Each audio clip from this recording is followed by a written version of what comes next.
All right, so I will go ahead and start. Distinguished participants, welcome to the 13th International Conference for Teachers of English, New Perspectives in TOEFL in the Post-Pandemic Era. It is an immense privilege to have each of you here today, joining us as we come together to explore and discuss important topics in teaching English as a foreign language in these transformative times.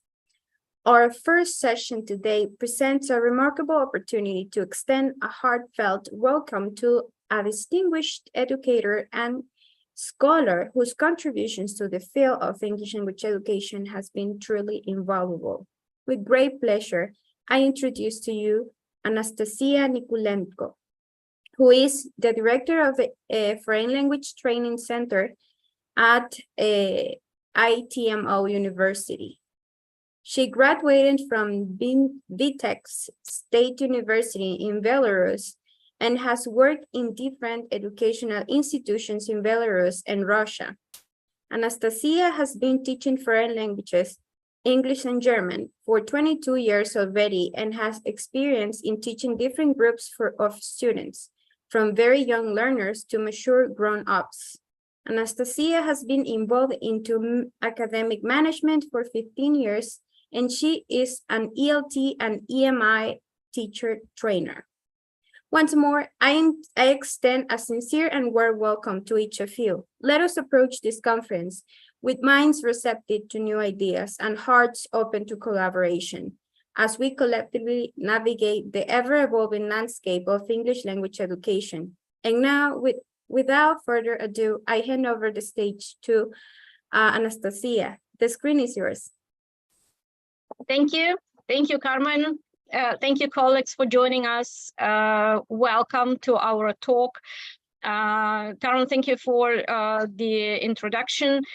I just want to mention that ITMO University is the University of Information Technologies, Mechanics and Optics. But it's not because I work for this university. The topic of my presentation is digital teacher. I'm a teacher trainer.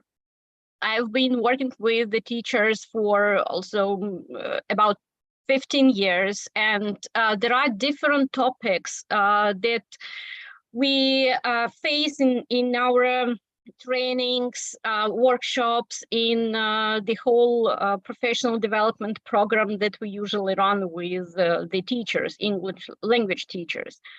And digitalization of language teaching and language learning has already become very important and is getting new and new challenges for professional development of English teachers. Well, nobody can say that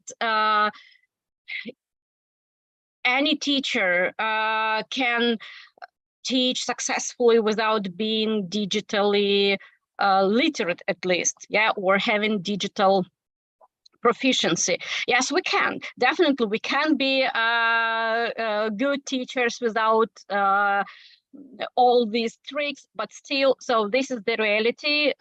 Digital teaching, digital learning, this is the reality that we face, and it has become a more or less a natural part of our teaching environment. So that's why we're going to talk about digital teaching and the challenges for the professional development. And this talk is an invitation to reflect on your experience, invitation to reflect on your needs, on the challenges that you have in your teaching environment, an invitation to think about what you want in the future for your profession. All questions, all comments are welcome. You can write your questions in the chat, and Carmen and I will be happy to sound them and answer the questions and the comments. At the end of our talk, we are going to have space for your questions, for your comments, and for the answers. Well, let's start. I will share my presentation with you, and please let me know if you can see it Perfect. So, well,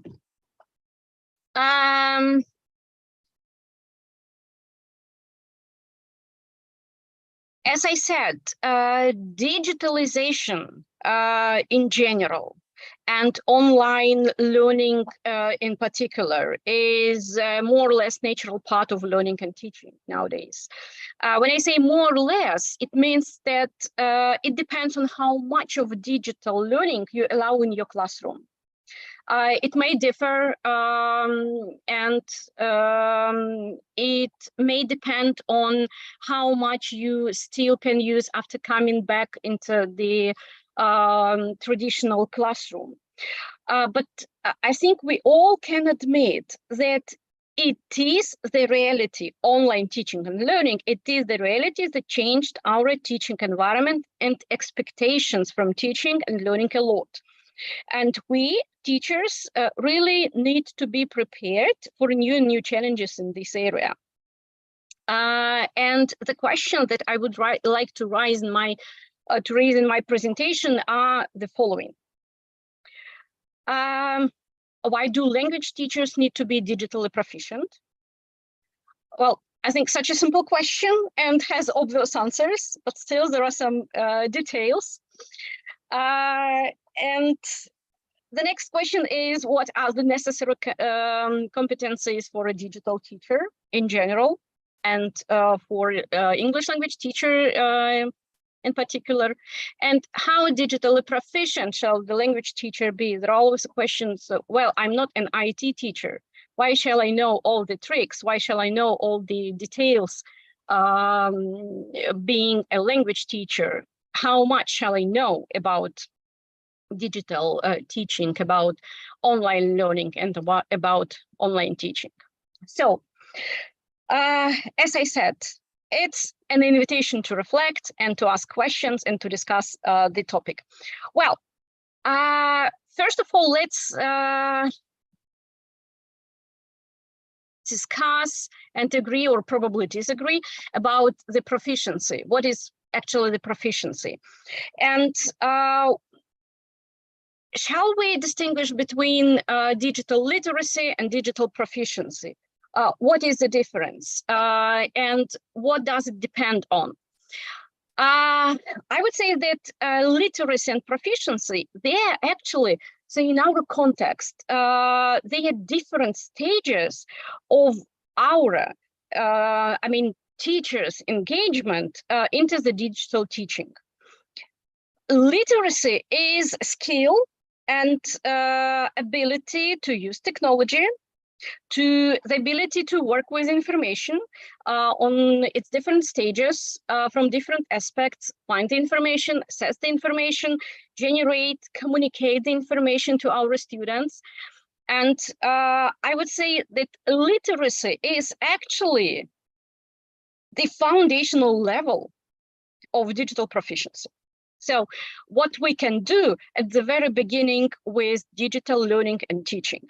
And proficiency actually is, so literacy is a skill, proficiency is how effectively we apply the skill to our teaching environment. What we can do on a higher level in terms of digital learning and teaching. We as teachers, what we can do about digital teaching.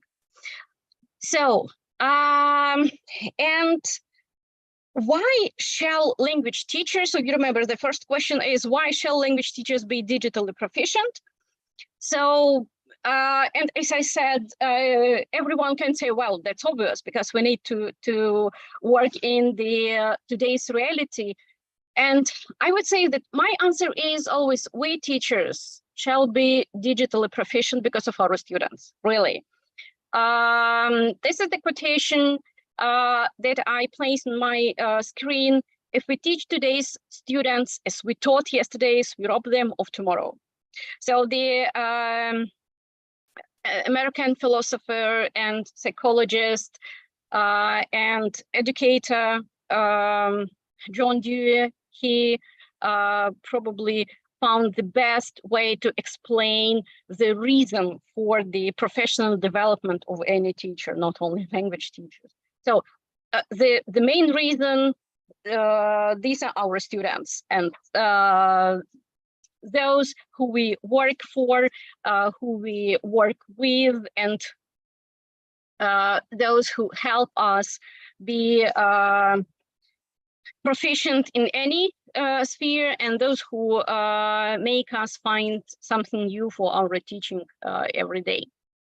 So, and here is the list of the reasons. This is my list of the reasons why language teachers shall be digitally proficient. And as I say, as I always say, so you live your teaching life, you have your teaching experience, and you always can make this list shorter or longer, depending on the circumstances you work with, depending on your vision of teaching and so on. So, but my list of reasons is the following. First of all, as I mentioned it before, the first reason is meeting students' expectations. So there is no rating for the reasons, just the list. But as I mentioned that at the very beginning, so meeting students' expectations is something that we really need to keep in mind. Well, in today's digital age, digital world, our students expect their language learning experience to be interactive, engaging, technologically advanced. Well,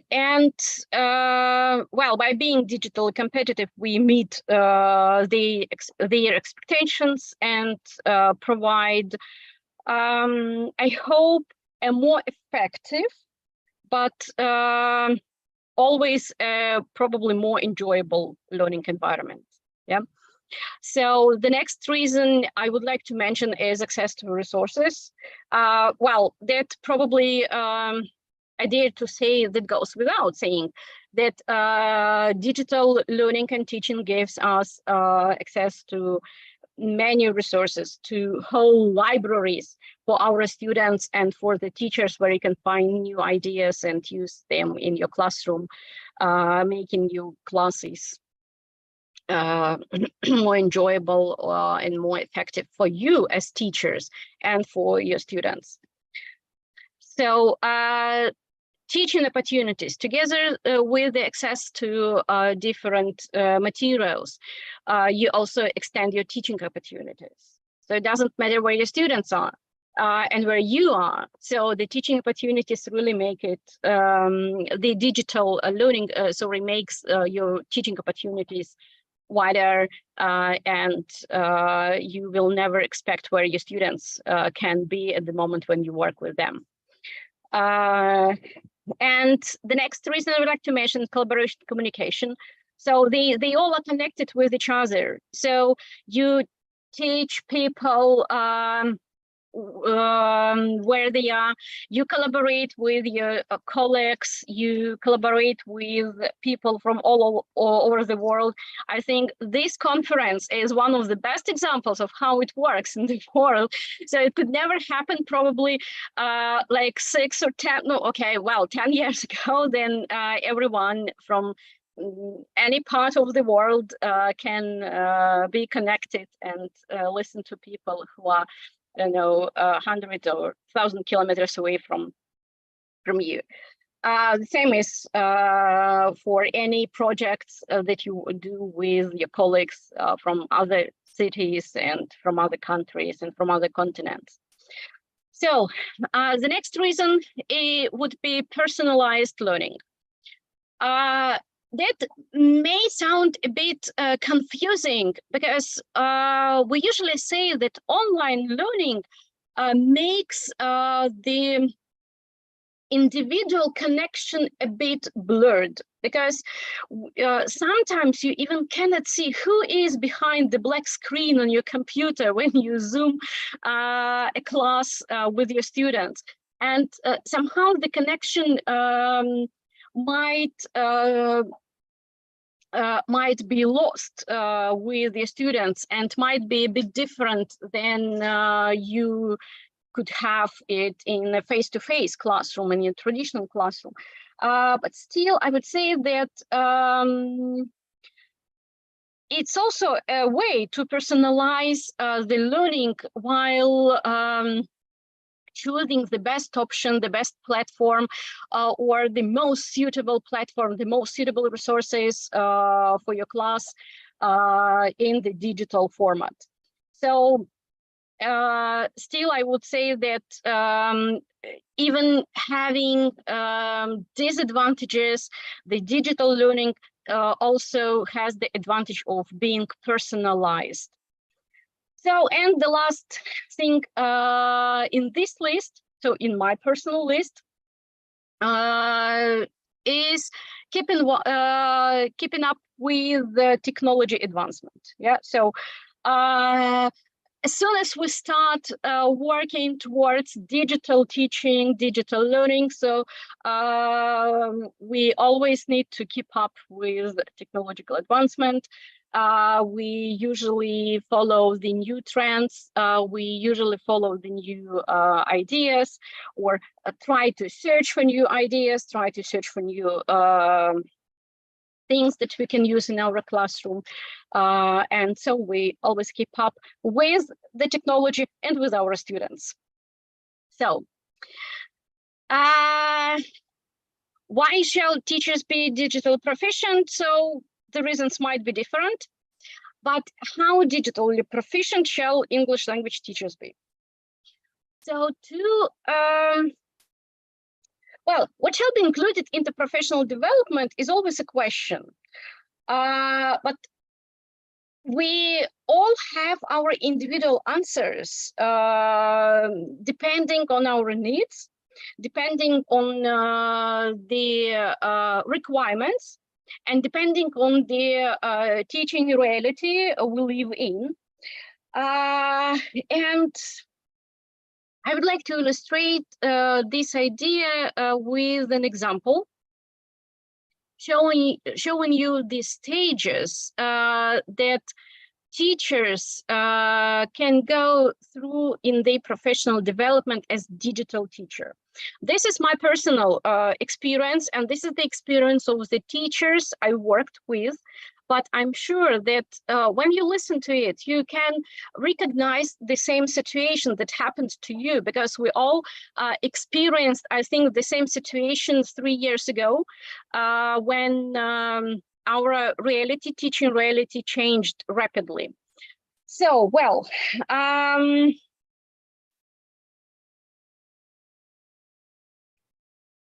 you all remember the time when we suddenly became locked behind the computers in our homes, and we faced a situation when we needed to organize the learning of our students and the teaching process online very quickly, so without really being properly prepared for it.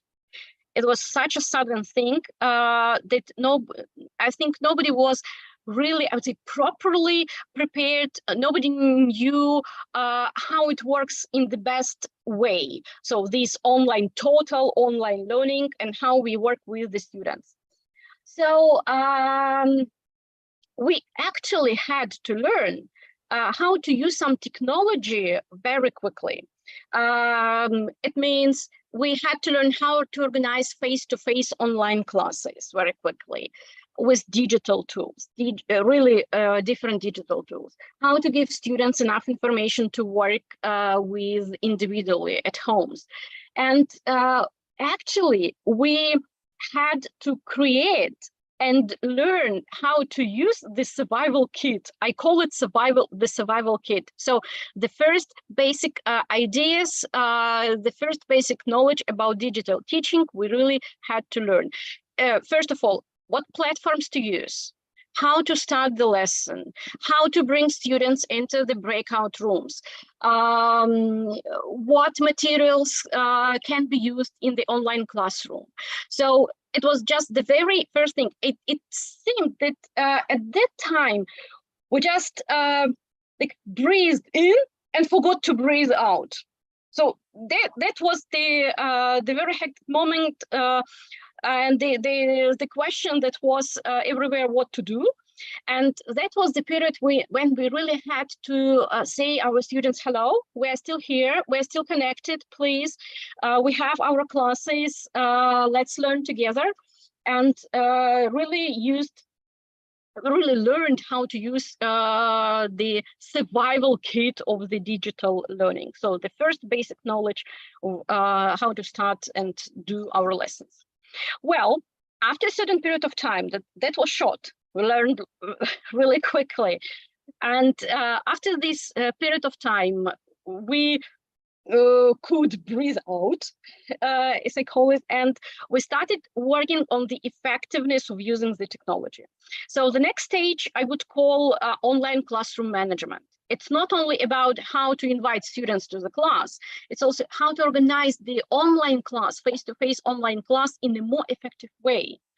And that was something that changed the focus of our trainings and workshops and our seminars. They also went online. So we also learned how our students feel behind the screen. We as teachers in our workshops, in our seminars, we also felt the same. So that was also a very good way to see what we can do as teachers. So the stage of online classroom management was devoted to making the classes more effective. So using not only technology, but using the tips and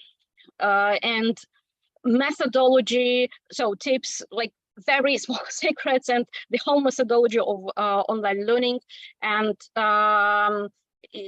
you definitely experience that that feeling that everything seems different. Yeah, so when you see your students in your offline classroom and in your online classroom, so the attention of the students might be different. So you need to keep them updated and keep them in your focus all the time, and do not allow them to lose the attention, and make the activities interactive is a little bit more difficult online than in your offline classroom.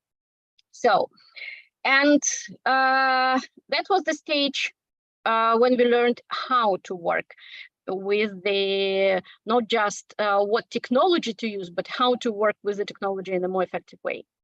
So finally, everyone went back to the offline classroom, but the online learning didn't disappear at all. And we still have a lot of students who study online. We have some programs that totally have the classes online. This is they are called online programs, and we still have classes with those students, but many of our students went back to the online classroom, classrooms. And coming back to this traditional, or I think probably not, it's not probably right to say traditional. So the traditions changed and we got new traditions in our teaching nowadays. And when we say that the offline classroom is a more traditional one, okay, well, so please excuse me this terminology in terms of offline classroom. So when we went back to the offline classroom, we thought that, well, we could use the advantages of digital teaching and digital learning and create the online courses for our students. We can work offline with our students, but advantages are also good. So why not to use them, and why not to show the students how to work online also? And we thought about creating the courses. The survival kit and online classroom management stages, they are good for every teacher. So every teacher needs them. But the third stage that I call online pedagogy is something different. So it's something that is more advanced, something that that makes teachers do their research, that involves a lot of training on materials, design, on and with the specific of online courses. So it's not only how to use the technology, but it's about how to make a new product, keeping in mind all the principles and all the challenges of online pedagogy. So it's different. It's still different from the offline pedagogy. And we all wanted to make the course so that it's not just like face-to-face class, but it's something the students can effectively use on the individual level, and something that can help them learn English and enhance the level of English and train the skills. But I can say that we still do not have any courses that students can do absolutely individually without the support of the teacher. But still, so these are the things that students can do individually and get the consultation of the teacher and come to the classroom, to the offline classroom, and do some other things with the teacher with the help of something that they learn individually online. So these are the stages.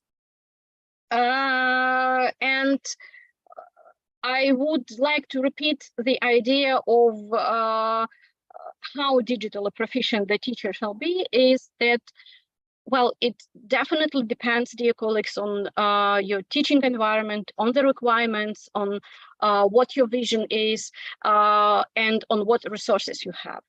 So it doesn't mean that everyone should be or should know and should be able to create online courses. If you can do that, you will definitely help your colleagues.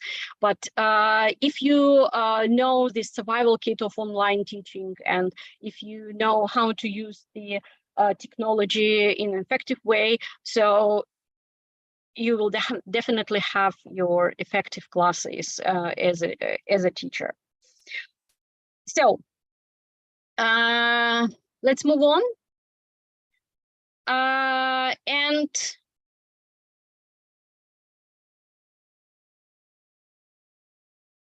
if we talk about the digital proficiency and how digital proficient the teacher shall be, so we always think about the superpowers, yeah, the competences that the digital teacher should have.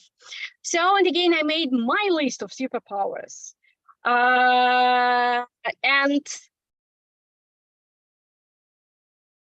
you, with your experience, with your personal ideas of digital teaching, you can also make this list shorter or longer, add some other ideas. But now I would like to present you my list.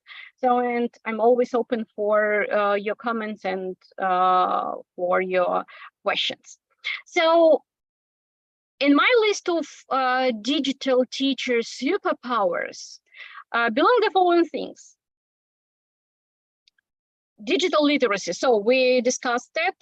So we shall know what technology to use, how to use it, and where to find the information about using the technology, and where to find the materials that we can bring into the online classroom. Pedagogical knowledge. Well, again, that's understandable. You shall not always know how to create a course, but we all teachers, we all shall know what to do in general with the students, how to teach them, what is the methodology of teaching. And it may differ from the methodology of online teaching differs a little bit, or may differ from the methodology of teaching offline, but still is the methodology of teaching languages, and we all shall know it. So the next thing is adaptability. So we as teachers, we always shall be able to adapt to new technologies. So even if we never use it in our class, so this will be time when we need to. We need to use the new technology, and we shall be able to adapt it and to adapt ourselves to new technology, and to bring it into classroom, and to search for new methods, to search for new things that emerge, and think how we can use it, and if we need to use them also. That's a very important thing.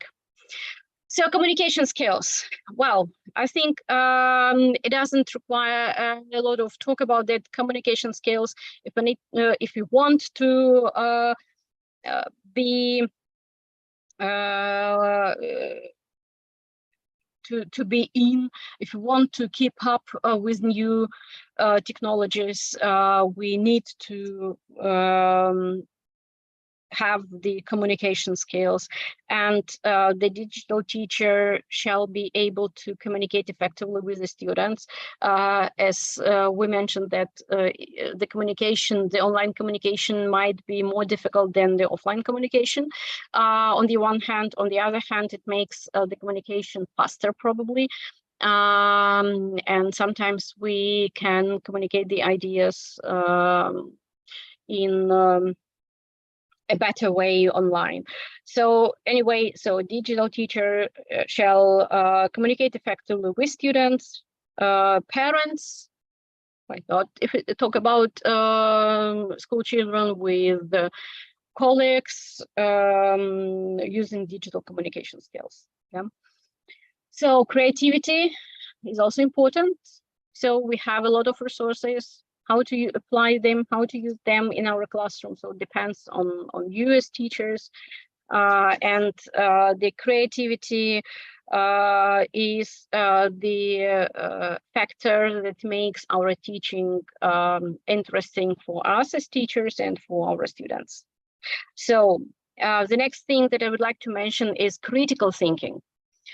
Critical thinking is the necessary, I would say, the necessary tool, let me say so, the necessary tool that allows us as teachers think what we really need to use and why we need to use it in our classroom. There are a lot of things, really a lot, L-O-T with capital letters, a lot of things that we can use in the online classroom. And we always need to think if we need all of them. And okay, if we decide that we need some of them, how we can apply them, how we can use them in the classroom so that my students benefit from it. And something that we bring in the classroom doesn't need to be, or doesn't need to create a techno zoo for our students. So I will talk about the techno zoo a little bit later. So, but this is the thing that we should always keep in mind. So, and one more superpower that belongs to a digital teacher is collaborative skill. So communication skill and collaborative skills, they are close to each other. They somehow connected. So we as teachers need to collaborate with our colleagues, with the students, and with the stakeholders. So that's always a very important thing. Who requires the digital teaching, and who requires and who decides how much of digital teaching is in our work, in our environment. So,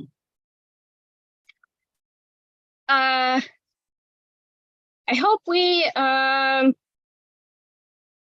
answered the question if the teacher, if the language teacher should be digitally proficient, how proficient, and what are the superpowers? What are the reasons, and what are the features of a digital teacher? But as for so life is life, and our teaching reality is our teaching reality, and there are always challenges. Professional development is a thing that we live every day with. So it doesn't matter that we every day do certain activities or do workshops or attend the courses or something like this. But professional development is something that is behind our teaching every day. But if we speak about the organized professional development, there are usually challenges that we as teachers face. And here I put the list of the challenges that usually my colleagues and I sometimes experience. And I think that you also can see that some challenges belong also to your reality, to the environment where you teach and work. And the challenges that may the language teachers face in their professional development, and they also correct for a digital teacher, they are the following. So, well, we all have lack of time. And well, there might be an excuse, and some teachers say it's not an excuse. It is lack of time, and it is connected with the line number 6. We usually have lack of time when we balance multiple responsibilities as teachers. So we're not like pure teachers, and we do not just come to the classroom, perform our lesson, and that's all. No, we have a lot of things behind that, and you as teachers know that really well. And we sometimes cannot balance the responsibilities in a very good way, so then that we can have time for the certain activities or certain things that we as teachers can do for our professional development. It's a pity if it becomes the usual thing, but I really believe in work and life balance, and I really believe that one day I can manage it. So, and I really hope that you also can do this work-life balance and your work balance that allows you to give your time for the professional things and professional development, and bringing you to an advanced level as a teacher. So the next reason, challenge, obstacle that may happen in our life is limited resources. So that depends on the situation in your institutions, schools where you work. That may sound again confusing. Just a couple of minutes ago, I told you that the digital teacher has a lot of access to different resources, and it is an advantage, but at the same time it might be the also disadvantage: limited resources and limited support from the colleagues, limited support from the administration, from people who make the decision and who can give you access to the resources that are mentioned above. So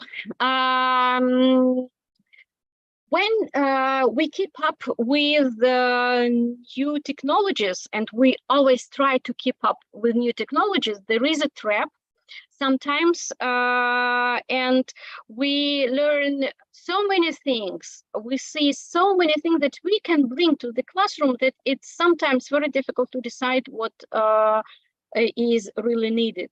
And there is a danger of the technologies in the way that it can make you a keeper in a technological zoo, when we have so many things that students really get lost and what to use and what to do with them, and they just try to balance all the things, and they fail sometimes. So that's why one of the challenge and one of the limitation is not to become the zookeeper in this technological garden, and really decide what you really need, and probably limit your ideas to some more effective things that you can use. Lack of collaboration might also become the challenge for the teachers. Again, we said that collaboration, digital teaching makes collaboration wider, but at the same time, it also can make the challenge, or can be the challenge for the development, when together with limited resources and limited support, the collaboration becomes also limited, and so it also brings to some ideas that might be an obstacle to for your professional development. So, to finish my talk, this stage, I would like to show you the picture. It is supposed to be the 21st century teacher. So I do not want the 21st century teacher to be that sad. I will show it in the picture. So I believe that we have all advantages to be the teachers at this time and this post-pandemic era. The pandemic situation brought a lot of challenges to us, but on the same in the same situation, on the other hand, it also brought a lot of advantages and showed a lot of interesting things that we can use to our advantage and that we can use to the benefit of our students. So, thank you, dear colleagues. I'm open for your questions, ready for your comments. If you want to argue, to agree or disagree, you are really welcome. Thank you very much, Anastasiia. I really enjoy your presentation. I think, as you mentioned, teachers, we have superpowers. And I think that adaptability is one of the characteristics, especially during the pandemic. We learned how to utilize platforms that we were not familiarized with before. So I think that that's very important. I'm gonna let the audience ask. If not, I'm gonna ask my question.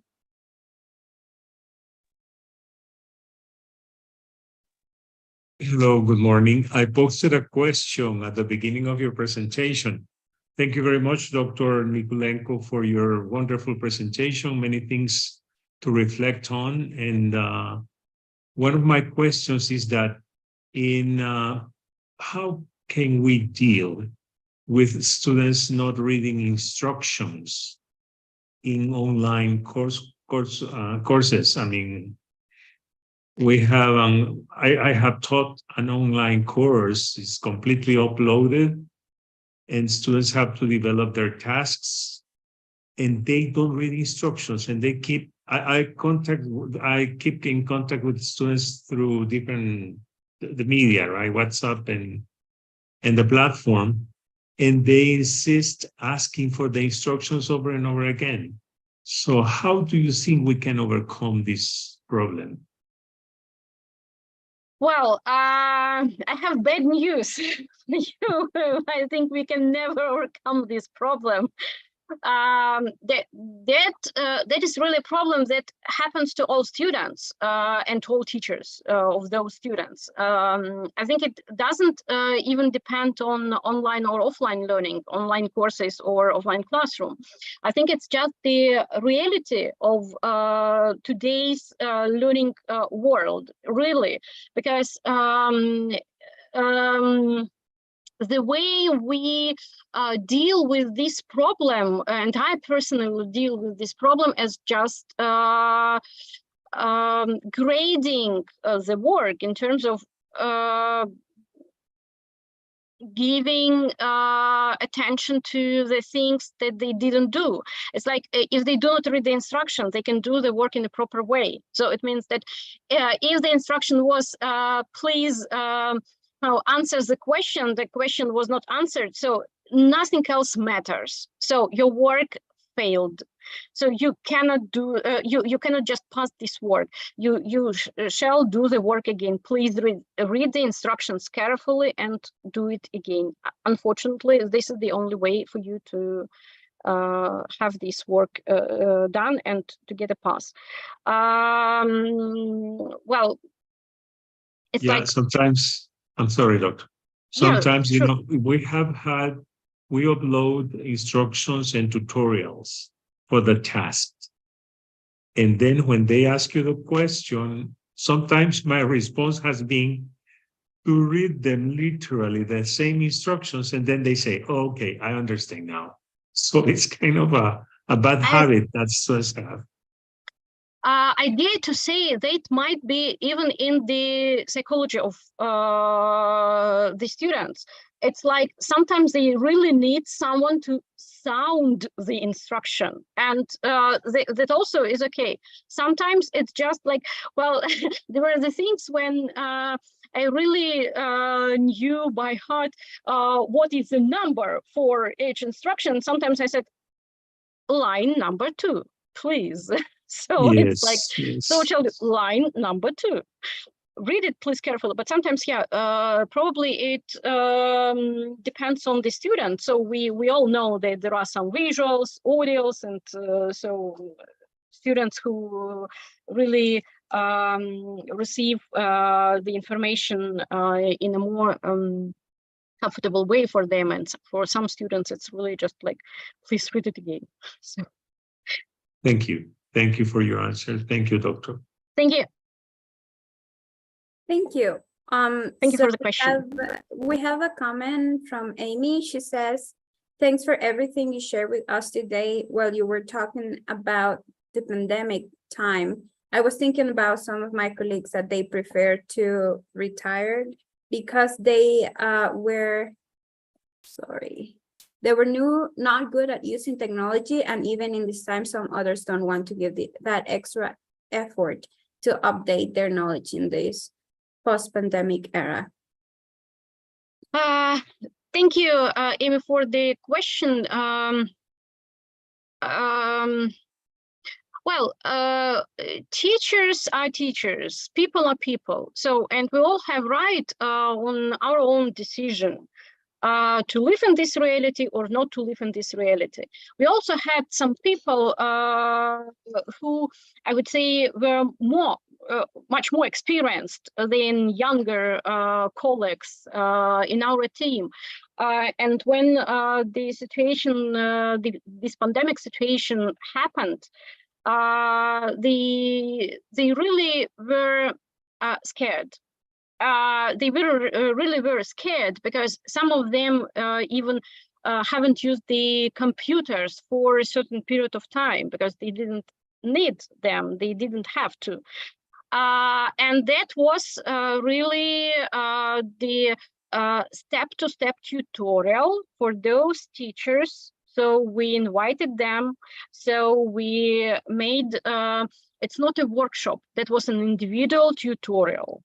So we had like 6 teachers of this sensitive age, and so we started the lessons together. We assisted them in every lesson, and now they can show something new for us, really. Sometimes, yeah, that's a very important thing. These students also helped such teachers.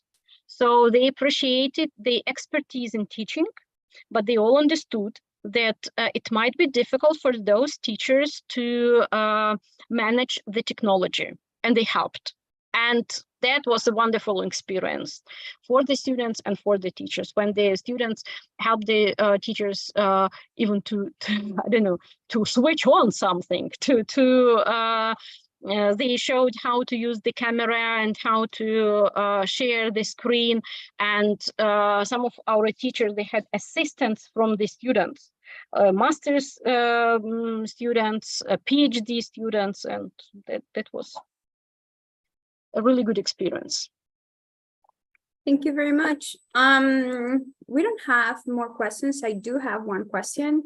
You talked about digital literacy and digital proficiency as part of like what teachers should have. Do you know of any literature that we can consult to advance our superpowers in that sense, like guides or, as you said, tutorials that can really us how to navigate the different sources that we have now? There are a lot of things. I cannot say that there is a manual for being a digital teacher. So, and in my presentation, I also mentioned that there are a lot of resources that can do. I think the best way and the probably good advice would be just really decide what you need. So don't try to use everything that that it is given on offer.